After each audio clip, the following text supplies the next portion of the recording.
Bismillahirrahmanirrahim. Assalamualaikum. This is an online lecture from International Islamic University School, Sahiwal. आज हम पढ़ेंगे grade 3 ICT chapter number 1। Lecture start करने से पहले आप सबके लिए कुछ इंस्ट्रक्शंस हैं। आप सब अपनी बुक्स, नोटबुक्स और पेंसिल्स अपने पास रखेंगे।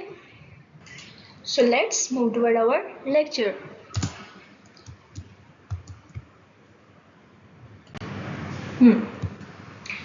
तो हमारे चैप्टर का नेम है understanding computer systems.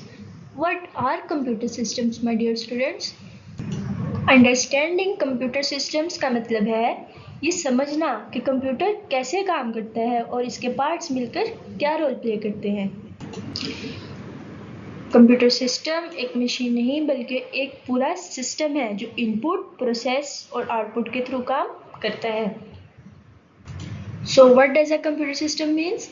Exploring the essential components that make computers work. Grade 3 आप सब मुझे बताएंगे what is computer system? Exploring the essential components that make computers work. So let's move forward.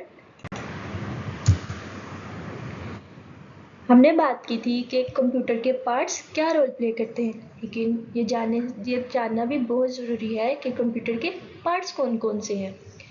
तो हम पढ़ेंगे सबसे पहले central processing unit. The CPU is the brain of the computer. It coordinates the flow of data throughout the computer. CPU computer का brain होता है जो computer के सारे काम को कंट्रोल करता है। जो भी हम वर्क कर रहे होते हैं, जो कुछ भी हम कंप्यूटर पे कर रहे होते हैं, उसको कौन कंट्रोल करता है? कौन कंट्रोल करता है? Grade 3 CPU, which means Central Processing Unit. Next we have input devices. My dear students, ऐसी डिवाइसेस जिनसे हम कंप्यूटर को इनपुट देते हैं, कंप्यूटर को बताते हैं कि हमारा क्या काम करना है, उनको कहते हैं input devices. Let's read. These are the components that help you give instructions.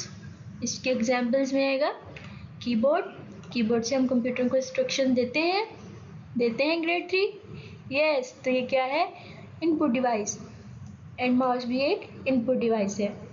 Let's move forward. We have output devices. These show you the results of the instruction. जो भी इंस्ट्रक्शंस हम इनपुट डिवाइसेस से computer को देते हैं वो हमें output devices पे शो होती हैं। जैसे मॉनिटर हमें क्या शो करवाता है? Videos, images, graphics, okay. And printer हमारे लिए क्या काम करता है? कोई जानता है प्रिंटर हमारे लिए क्या काम करता है? Yes, it does printing for us. Next is storage devices. My dear students, जिस तरह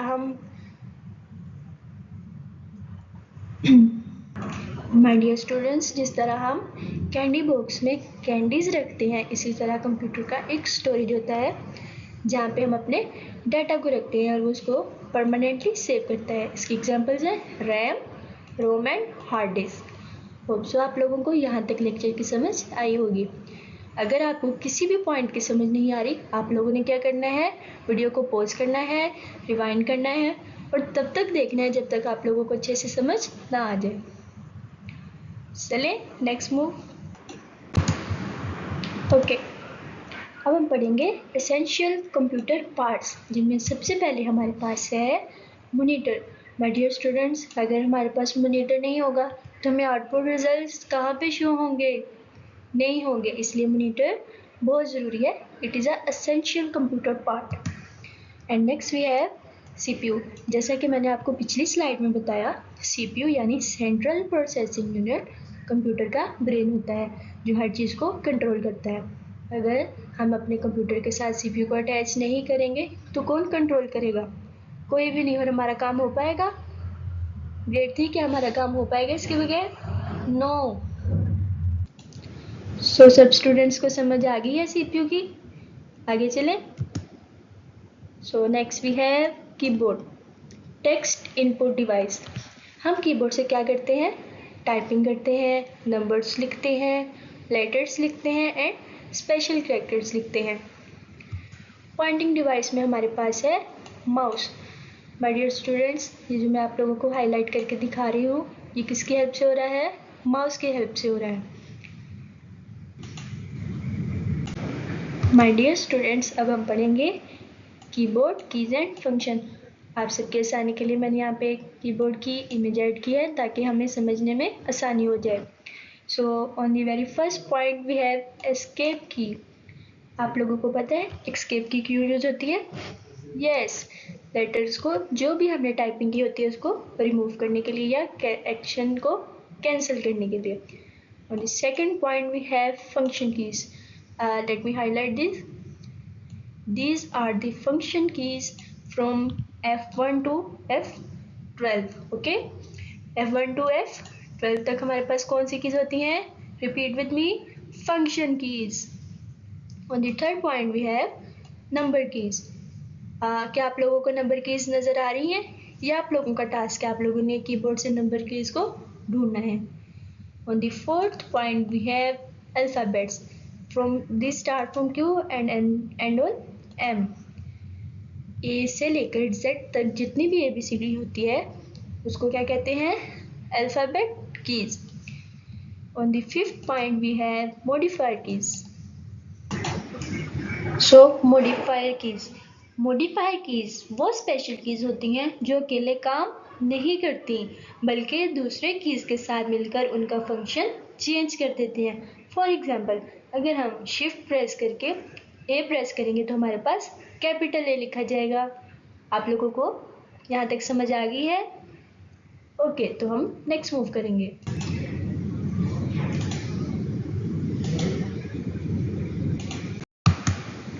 ओके, अब हम पढ़ेंगे अल्टरनेटिव पॉइंटिंग डिवाइसेस। मैंने पीछे आप लोगों को बताया कि माउस एक पॉइंटिंग डिवाइस होता है जिससे हम स्क्रीन पे क्या कर सकते हैं? पॉइंट कर सकते हैं किसी भी चीज़ को। So on the very first we have digital pen, precise drawing and writing on touch screen. My dear students, pen जैसा डिवाइस होता है, ड्राइंग या सिलेक्शन के लिए यूज होता है। Next we have touch screen. Touch screen से तो हम सब वाकिफ़ होंगे, हमारे मोबाइल की स्क्रीन्स, हमारे टच पैड की स्क्रीन्स, ये सब कौन सी स्क्रीन्स कहा जाता है? जी बताएंगे, टच स्क्रीन। अब हम मूव करेंगे ट्रैक पैड की तरफ। माय डियर स्टूडेंट्स, जो लैपटॉप पे एक पैड गिवन होता है जिससे हम पॉइंटर को मूव कर रहे होते हैं और उस पर दो बटन्स होते हैं, एक लेफ्ट बटन एंड एक राइट बटन, उसको क्या कहा जाता है? Track pad, compact pointing surface for laptops. So we can conclude that pointing devices are input devices used to control the movement of the cursor and select items on the screen. Okay, अब हम पढ़ेंगे visual output devices. Output devices क्या होती हैं? मैंने explain किया था, वो डिवाइसेस जो हमें आउटपुट शो करती हैं या हमारा रिजल्ट शो करती हैं। इसमें हमने पढ़ा था monitor, primary device showing text, images and video, projector. My dear students, क्या आप लोग प्रोजेक्टर से वाकिफ़ हैं? जो हमारी स्क्रीन को इनलार्ज करके डिस्प्ले करता है for presentation and large audience, उसको क्या कहते हैं? Projector. Now we have audio output devices. इसमें हमारे पास हैं स्पीकर्स। हम रीड आउट करेंगे, convert electrical signals into sound waves, desktop speakers for computer audio, headphones for private listening and external speakers for enhanced quality. My dear students, हमारे desktop के साथ speakers connect हो जाते हैं, ठीक है। उसके बाद हमारे पास हेडफोन्स होते हैं जिसको हम डेस्कटॉप पे भी कनेक्ट कर सकते हैं, अपने फ़ोन के साथ भी कनेक्ट कर सकते हैं, जिससे उस जो भी हम सुन रहे होते हैं उसकी आवाज़ सिर्फ हमें आती है, बाहर किसी को नहीं जाती। On the last we have external speakers. कुछ स्पीकर्स ऐसे होते हैं जिनकी क्वालिटी बहुत ज़्यादा इन्हांस्ड होती है। Okay, understand? Let's move forward.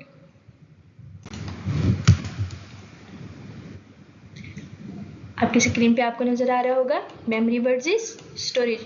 My dear students, memory temporary होती है यानी वक्ती होती है, लेकिन स्टोरेज परमानेंट होता है यानी वो डिलीट नहीं होता जब तक उसको हम खुद डिलीट ना करें।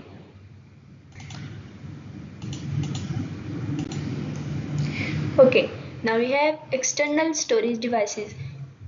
एक्सटर्नल स्टोरेज डिवाइसेस में हमारे पास है हार्ड डिस्क ड्राइव, जिसको हम पीछे पढ़ चुके हैं, और पेन ड्राइव, जिसको यूएसबी भी कहा जाता है। इसको हम एक्सटर्नली अपने कंप्यूटर लैपटॉप के साथ कनेक्ट कर सकते हैं। ये एक स्टोरेज डिवाइस होता है, इसमें डाटा को स्टोर करते हैं।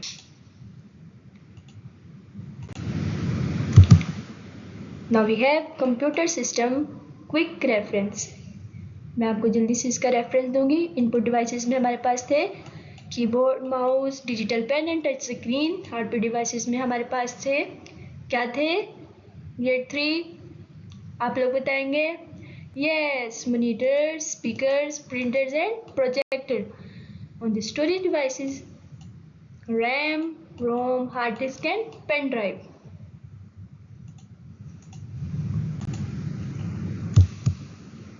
Thank you so much for listening. I hope आप लोगों को समझ आई होगी। अगर आप लोगों को कहीं भी कोई प्रॉब्लम आ रही है, आप लोग वीडियो को पॉज करेंगे, रिवाइंड करेंगे और बार बार देखेंगे, फिर आपको समझ आ जाएगी। तो मिलते हैं नेक्स्ट लेक्चर में। अल्लाह हाफिज़।